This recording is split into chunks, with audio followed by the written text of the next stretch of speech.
25ನೇ ತಾರೀಕು ರಾತ್ರಿ 112ಗೆ ದನಾಯಕನಹಳ್ಳಿ ಹತ್ರ ಒಂದು ವಾಹನದಲ್ಲಿ ಅಮೌಂಟ್ ತಗೊಂಡು ಹೋಗ್ಬೇಕಾದ್ರೆ ಜಮೀನು ವಿವಾದಕ್ಕೆ ಸಂಬಂಧಪಟ್ಟಂತೆ ಜಮೀನು ಮಾರಾಟ ಆದ್ಮೇಲೆ 3 ಜನಕ್ಕೆ ಶೇರ್ ಬರಬೇಕು ಅನ್ನೋ ವಿಚಾರದಲ್ಲಿ ಗುರುಮೂರ್ತಿ ಅನ್ನೋರು ಒಂದು 112 ಕಾಲ್ ಮಾಡ್ತಾರೆ.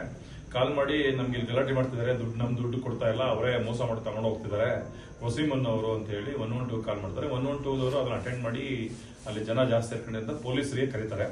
ನಮ್ಮ ಸ್ಟೇಷನ್ ಇದ್ದಾಗ ಪೊಲೀಸರು ನಮ್ಮ ಠಾಣೆಯ ರಾತ್ರಿ ರೌಂಡ್ಸ್ ಇದ್ದಂತ ಸಿಬ್ಬಂದಿ ಹೋಗಿ ಆ ಟೈಮಲ್ಲಿ ಅಲ್ಲಿದ್ದಂತ ಅವ್ರ ಬಗ್ಗೆ ವಿಷಯ ತಿಳಿಸ್ತಾರೆ. ನಮ್ಗೆ ತಿಳಿಸಿದಾಗ ನಾವೇನ್ ಮಾಡ್ತೀವಿ ಅಂದ್ರೆ 2 ಕಡೆ ಜನ ಜಾಸ್ತಿ ಆಗಿರೋದ್ರಿಂದ ರಾತ್ರಿ ರೌಂಡ್ಸ್ ಆಫೀಸರ್ ಯಾರಿದ್ರು ಅವ್ರನ್ನ ಕಳಿಸ್ಕೊಟ್ಟು ನಾವು ವಾಹನವನ್ನ ಅಲ್ಲಿ ಜನ ಎಲ್ಲ ಕಳ್ಸಕ್ ಇದ್ರಿಂದ ವಾಹನವನ್ನೇ ಟೋ ಮಾಡಿಸಿ ಅವರೆಲ್ಲ ಆಟಕ್ಕೆ ಬಿದ್ದು ವಾಹನ ತಗೊಂಡು ಸ್ಟೇಷನ್ ಮುಂದೆ ಹಾಕ್ಬೇಕು ಅಂತ ತಿಳಿಸ್ತಾರೆ. ಆಗ ಹಣದಲ್ಲಿ ಹಣ ಇದ್ರಿಂದ ವಿಡಿಯೋ ಮಾಡಿಸಿ ಅಲ್ಲಿಂದ ಏನಪ್ಪಾ ಅಂದ್ರೆ ಆ ವಿಡಿಯೋ ಸಮೇತ ಸ್ಟೇಷನ್ಗೆ ಟೋಯಿಂಗ್ ವೆಹಿಕಲ್ ಅಲ್ಲಿ ಆ ಗಾಡಿನ ತರ್ಸಾಕಿ ನಾವು ಠಾಣಾ ಓಡದಲ್ಲಿಟ್ಟು ನಂತರ ಅವ್ರಿಗೆ ಕಾಲ್ ಮಾಡ್ತೀವಿ. ಯಾರು ಕೂಡ ಅವ್ರು ಬರಲ್ಲ ನಮ್ಗೆ ಸ್ಟೇಷನ್ ತಕ್ಕೆ, ಗುರುಮೂರ್ತಿ ಮಾತ್ರ ಬರ್ತಾನೆ.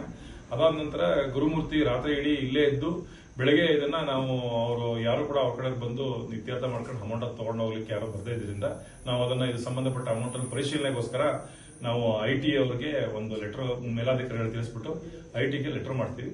ಅವತ್ತು ಶುಕ್ರವಾರ ಸಂಪೂರ್ಣ ಅವರು ಬೆಂಗಳೂರಲ್ಲಿ IT ಅವರು ನಾವಿದೀವಿ, ನಾವು ಬೇರೆ ರೈಡಲ್ಲಿ ಇದೀವಿ, ಬರ್ಲಿಕ್ಕೆ ಆಗಲ್ಲ ಅಂತ ತಿಳಿಸ್ತಾರೆ. ನಂತರ ನಿನ್ನೆ ಮಾತಾಡಿದಾಗ ಇವತ್ತು ನಮ್ಮ ಆಸಿಫ್ ಸರ್ ಮತ್ತೆ ಅಭಿಷೇಕ್ ಸರ್ ಅಂತ ಹೇಳ್ಬಿಟ್ಟು ಇಬ್ರು ಇನ್ಸ್ಪೆಕ್ಟರ್ಗಳು ನಮ್ಮಲ್ಲಿಂದ IT ಆಫೀಸ್ ಇಂದ ಬಂದಿದ್ದಾರೆ.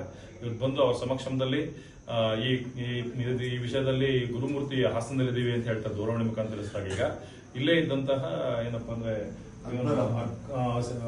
ವಸೀಮ್ ಕೂಡ ಇಲ್ಲ, ವಸೀಮ್ ಬ್ರದರ್ ಬರ್ತಾರೆ. ವಸೀಮ್ ಬ್ರದರ್ ಅಕ್ಬರ್ ಅಹಮದ್ ಅಂತ ಹೇಳ್ಬಿಟ್ಟು ಮತ್ತೆ ನಾಗರಾಜ್ ಅಂತ ಹೇಳ್ಬಿಟ್ಟು ಬಂದಿದ್ದಾರೆ. ಪಂಚರಾಗಿ ನಮ್ಮಲ್ಲಿ ಏನಪ್ಪಾ ಅಂತಂದ್ರೆ ಪರವೇಜ್ ಮತ್ತೆ ಚೆನ್ನಕೇಶವ ಅವರನ್ನ ತಗೊಂಡು ಇವತ್ತು ವಿಡಿಯೋ ಮುಖಾಂತರ ಗಾಡಿಯನ್ನ ಓಪನ್ ಮಾಡಿಸಿ ನಂತರ ಬ್ಲಾಕ್ ಆಗಿದ್ದ ಗಾಡಿಯನ್ನ ಓಪನ್ ಮಾಡಿಸಿ ಅಲ್ಲಿದ್ದಂತ ಅಮೌಂಟ್ ಅನ್ನ ಪರಿಶೀಲನೆಗೋಸ್ಕರ IT ಅಧಿಕಾರಿಗಳು ನಮ್ಮ ಠಾಣೆಯಲ್ಲಿ ತಗೊಂಡು ಬಂದಿದ್ದಾರೆ. ಈಗ ಪರಿಶೀಲನೆಗೆ ITಗೆ ಅಲ್ಲಿದ್ದು ಅಮೌಂಟ್ ಅಂತ ನಾವು ಅಮೌಂಟ್ ಇದೆ ಅಂತ ಹೇಳ್ಬಿಟ್ಟು ಅವತ್ತು ಹೇಳಿದ್ರು, ಬಟ್ ಅಮೌಂಟ್ ಇದೆಯಾ ಇಲ್ಲೋ ಗೊತ್ತಾಗಿರಲ್ಲ ನಮ್ಗೆ, ಯಾಕೆ ಬ್ಯಾಗಲ್ಲಿ ಕಟ್ಟಿದ್ರಿಂದ ಅಮೌಂಟ್ ಇದೆಯಾ ಇಲ್ಲೋ ಅಂತ ತಿಳ್ಕೊಂಡಿರ್ತೀವಿ. ಬಟ್ ಅದೇ ತರ ನಾವು ಬರ್ದಿವಿ ಅಮೌಂಟ್ ಇರಬಹುದು ಅಂತ ಬರ್ದಿದ್ದು. ಬಟ್ ಈಗ ಪರಿಶೀಲಿಸಿದಾಗ ಅದರಲ್ಲಿ ಒಟ್ಟು 1, 2, 3, 4 ಕಟ್ಟು ಅಮೌಂಟ್ ಇದೆ.